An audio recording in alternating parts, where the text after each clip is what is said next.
And the only thing the woman got to offer, she has nothing else to offer today's woman but sex. That's it. The man doesn't care about her intellect at all because it ain't worth a dime. I love this pumpkin pie, sweet potato pie debate. I never had a pumpkin pie until I went to the city. It looked like it was a sweet potato pie. And so when I taste it, I'm like, this ain't no sweet potato pie. What the? This pumpkin pie is an imposter. Which do you like? I think I'm a pecan pie guy. Pecan is not in the contest. Okay. It's between pumpkin and sweet. I ask you where you're going, you tell me where you've been. And so Hassan brought in a pumpkin pie and a sweet potato pie, a slash of it. It's pretty. So we can test the imposters. Is that right, Hassan? Exactly. Well, test which one's better, right? Yeah. Or what is it? I We're say settling we start which on one's the better. left. Don't tell them yet. Which one's what? Let me ask first who they think is what. Which one is the sweet potato? Which one is the pumpkin? This is the sweet potato, and this is the pumpkin. And the pumpkin is supposed to come with whipped cream on it. That's probably why you have a certain preference that is incorrect. And you brought them in today for what purpose? To settle the score because Right. the fight Yeah. is between pumpkin pie and sweet potato. You're saying There's no contest. Your team's sweet potato. I'm telling y'all, it's pumpkin pie. Right. And I didn't know that a sweet Now potato I pie just- existed until I started working at Bond. Oh, yeah? Yeah. Well, life. And I started seeing them at 7-Eleven. Oh. The Arabs make sweet potato pie? I don't know. They just sell them anyway. Are those Arabs that... Maybe they sell them around here because there's so many blacks around here. Oh, so let's taste All right, it. let's go in. Which one do we taste first? I'm going to do the pumpkin pie because I'm going to throw up. This has no taste. Oh, come on. It's a one? little It's sweet. delicious. which one? That's What an exaggerator. it's subtle. It's a little sweet. That's about it. But it all gooey, mushy like. It's subtle It's so- and You sophisticated. mean like pie? It does right. it's It does- too white not like for pie. JLP. All right, I'm Right. hitting the pumpkin now. It's too white. Let me do The good stuff. Let me do the sweet potato. I knew I was right. Pumpkin pie. Let's go. Good. The sweet potato. It's more obvious. It's more blatant. It's more in your face. Right, It's like black black. sauce. Wow. Way better. I love them both the black. same, but they're different. It's apples and oranges. I like them both. I see- do prefer apples though. What do you prefer? Pumpkin pie, complex, has that cinnamon, has a little bit more stuff. It's just more it's subtle, not in your face. Right. What do you prefer the Pumpkin pie, pumpkin pie. How about you? Sweet potato used to be king, 100%. but pumpkin is in charge now. 100% Pumpkin the sweet supremacy. potato. The sweet potato? It's unbelievable. Yeah, that's right. They're both really good. good. I like them both because I love everybody. I think it's a question. all pies matter. All right. I have eaten pecan pie, but it always seemed to be a little too sweet. Just letting you know, I got one here in the stash. What? I got the pecan right here, all for me right here. Wow. Amazing. So I agree with you, buddy. We're going to eat to forget this day. This is sad. He let his wife make a total fool of him. And she doesn't love him. When you that weak, men, women don't love you. They're judging you. They're glad that they can make a fool of you. And the fact that she even put, not only that he lay up there and let her make him up like that, to put a pink bow on his head, she said in the very beginning, I'm making a fool of you. You weak, pathetic, poor excuse of a man. Man, it's not supposed to be this way, and this is why the world is going crazy. He's my dad, so I've always wanted to make him proud, and he's always been Make him proud of very what? proud of me, you know? Why? I don't know, because he's always been hard on me growing up, and I feel like, he's one of those type of dads that'll call you lazy, call you this and that, call you names. He's got that strong kind of love. So Why don't me, you forgive him for being evil? That's evil. yeah, I'm trying to figure out how to do that. And I just recently forgave my mom, and I think I need to do it again one day. So let's do one thing at a time first. So you're bothered about your family falling apart for what reason?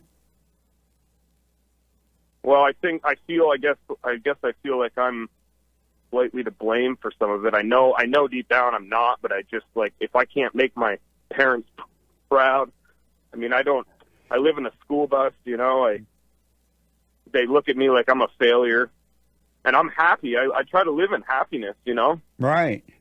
But everything I do to make myself happy, they tell me that I'm being a bum, basically. So why don't you just give them the finger and go live your life? And let them die out. The reason that the children are failing in Oakland, again, because the parents are not teaching them, the teachers are not teaching them. What they are doing in the public school system, they have a social program. They are teaching our children how to be good homosexuals. They are teaching them how to have sex out of wedlock. They are teaching them how to have abortions without telling the parents. They are teaching them everything but academics. And if the teachers were to go back to academics, they can teach our children and change what's happening within the black community. We are going to have to leave our discussion there. Jesse She should be Peterson. ashamed of herself. Io Harrington, well, you can take that up with her at another time, Never perhaps. in this life. We have to go on. I can't tell you how many letters and calls we got about the Reverend Peterson's remarks. They really struck a chord here. So let's walk through them. First of all, his thesis is that some black leaders, he names Jesse Jackson and Maxine Waters, exploit the dissatisfaction of African Americans for their own benefit. How would you answer that? I would answer that, Bill, by simply saying that what gives Reverend Peterson the right to express an opinion on behalf of all black America or most black Americans? What gives him the right to do that, Counselor, is that he's an American citizen. Correct. And he also has credibility because he works in one of the toughest neighborhoods in the country, and he does a lot of good. We checked the Reverend out. Now, this is his opinion, and he's entitled to it. But I believe that the Reverend, and we're going to run another sound clip when we come back from a break, is trying to say that black people too long have blamed their problems on whites. And if they would take more responsibility for their situations, it would be better for everybody. That the government can't help them if they don't help themselves. Well, excuse me, Mr. Bill O'Reilly, because I am a proud recipient of affirmative action. I went to UCLA Law School. I passed the bar the first time. It gives me access. And you know what? Notwithstanding that I have so-called made it, I haven't forgotten that a lot of African Americans have not had the opportunity and access. Do you think you'd be where you are today without affirmative action? Could you have made it without that? Let me think about that. No. You know why? Because affirmative action gave me access. Once I got access, Bill, I got into UCLA. I graduated. I took the same California State bar that whites, yellow, But you and wouldn't green have gotten into UCLA without it? Absolutely not. Well, you didn't have the grades in high school? I had a solid grade point average. But don't you know, Bill, like in the 60s and the 70s, 80s, they didn't allow minorities to get in. You tell me the reasons why, because I don't know. Well, I'm not sure that that's the case at UCLA in the 60s, 70s, and 80s. I don't think there was a racial discriminatory policy in place. For a long time, they have blamed racism for the problems in the black community. They have blamed slavery. They have said that we need welfare and affirmative action and more programs, and that if we had those things, then blacks should come around. But now, because of 83% of blacks supported Bill Clinton, it is clear to me that the problems in the black communities is the lack of moral values, the lack of character. And many, many blacks, including Bill Clinton. I hear that Bill Clinton is a black man. If there was ever a time that we should deny a white man into the black community, this was the time.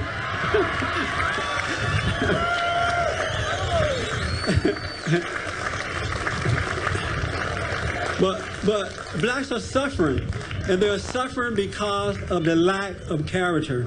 Dr. King and other blacks who have died so that blacks can be free, they're turning over in their grave today.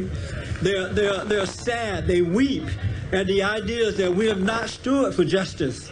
We don't love America. We should love America. We should love our country. I love America. I love it. I love it. I wouldn't want to be anywhere else but here. I could be in South Africa with Nelson Mandela and really be in trouble. Thank God I'm not. We must stand for what is good in order to overcome. When I read the histories of the forefathers, men who built this country, the one thing that I noticed about them is that they loved God. They put him first in all things. And I'm not saying that they were totally perfect in all that they've done, that they did, but they loved what was right. And America was built on that. And we must come back to what is right. And we all know right from wrong. It's in our heart. And we must come back to that. Our issue today in this country is not between blacks and white. It is a warfare of good and evil. Good and evil. It is good and evil.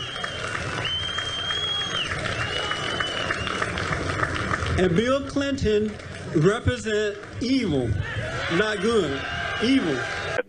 And who were you the closest to, your father or your mother? Oh, God, I'm scared to even say. It was my mom. No wonder your dad beat your A.